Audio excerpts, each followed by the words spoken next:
Il y a certaines régions du monde où ça n'existe presque pas. En particulier des régions entières de Chine où il n'y a pas de cancer du sein. Ce qui est très étonnant quand on voit l'incroyable prévalence du cancer du sein en Occident.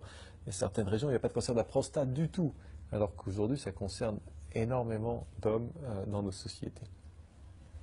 Donc que se passe-t-il?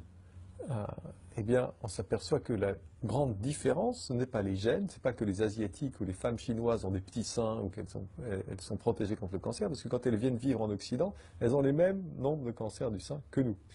Il se passe qu'il y a une différence dans la manière de vivre, dans le mode de vie dans ces régions et dans les autres.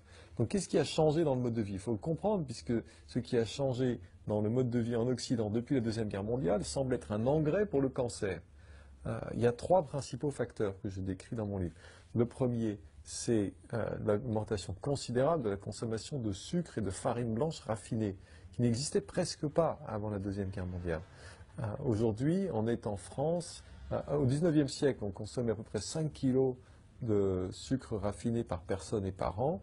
Aujourd'hui, en France, on est à 35, aux États-Unis, on est à 70, et en France, on est en train de rattraper les Américains. Donc bientôt, on sera nous aussi à 70. Le corps ne peut pas gérer 35 kilos de sucre raffiné par an. Il n'est pas fait pour ça. La génétique humaine est faite pour gérer. Le moment où nos gènes sont constitués, il n'y avait que le miel comme sucre raffiné, et c'était 2 kilos par personne et par an. Donc il y en avait très peu.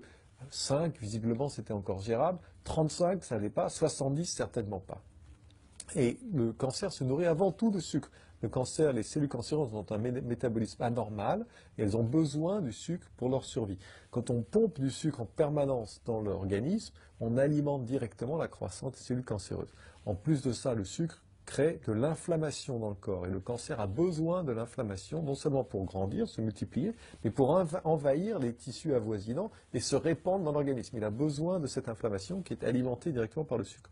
Donc sucre, farine blanche, c'est-à-dire la baguette, malheureusement, c'est des choses très bonnes, c'est des choses qu'on aime, sinon il n'y aurait pas de problème.